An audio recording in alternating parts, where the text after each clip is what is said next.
What I will say though is I actually purchased an apartment in Colombia. Oh, So nice. I will tell people this: if you're looking to go to Colombia, the purchase process is very different than the United States.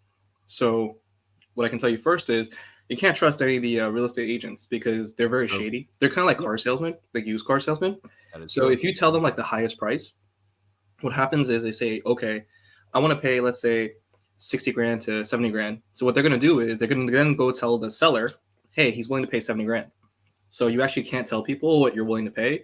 You just got to tell them what you're looking for and say, I can obviously afford it. And usually if you're like an American and gringo, they don't care. They just expect you to be able to afford it. Yep. So Yep.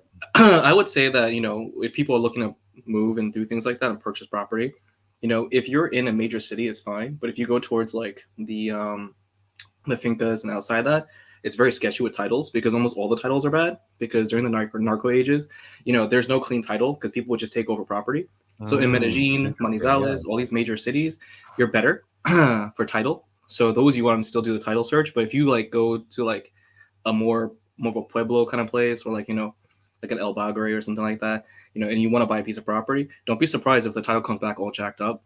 So that's something to keep in mind. Where did you buy the property, Kim? Medellin. Oh, you did. How much you buy for? So I redid the whole thing for 70 grand. And So lawyers. Say what? What was the purchase price? The purchase price I actually paid for was probably like 60, like around 60, 61. And that includes legal, all the other things, transfer taxes and all that stuff. Yeah, that's pretty good. And which part of Medellin is it? Which part is it? It's in Robledo. Ooh, bro, that's a sketchy area. No, it's not because it's right next to Laureles. So like my area, basically it's right next to a park.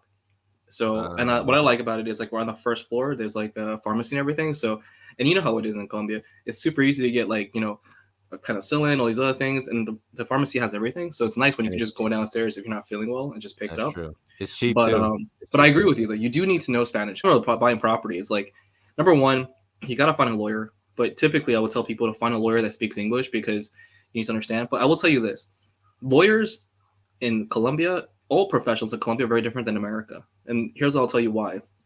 Number one is the culture, but number two is the professionalism, right? So if you look up lawyers, you look up accountants, they're not required to have like masters or anything, or even licenses. All you need to go is a undergraduate. And then when you go to become an undergraduate, you can literally say, I'm just going to learn law. And all of a sudden you're a lawyer after, but you never took a test, nothing. You just went to undergraduate. Interesting. I didn't know that. Yeah. Like, so in Colombia, you see all these lawyers, but like they've never taken an exam. They never like actually went to a law school. They just went to like an undergrad course.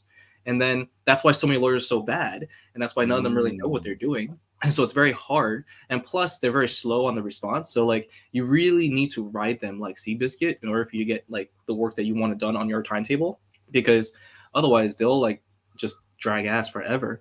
And then like that, and the same is true for engineers, accountants, every single profession. There is no like real standard. So it's very different. So when you like go to a lawyer, that's the reason why, like for immigration, for example, if you and David had the same problem, I heard, which is, he trusted someone to do it and he worked with her a few times, but he still got screwed. Right. And that's what happened. So when you get anything done from these professionals, lawyers, or, anything, you need to not only have them do it, but you also need to have them show you proof.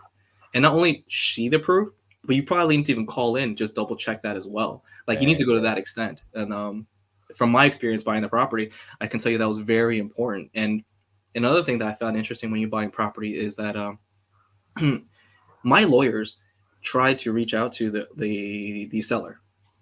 Then the seller was not comfortable. The seller was not comfortable giving any information to the lawyer.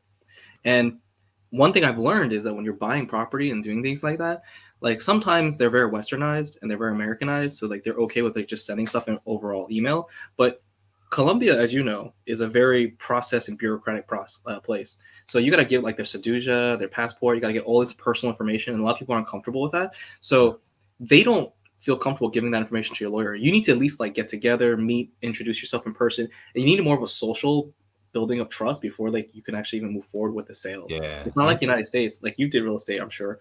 So So in the United States, like we could never meet and it's fine. The closing is done. But in Colombia, that will not work. Like you try doing that and you're not going to get anywhere. You're not going to get any of the information, not going to get any tax details, any personal IDs or anything like that. So it's very different. Awesome. Thank you. Hey, Cameron, I'm trying to move on, but thank you so much for the call. That was great information, bro.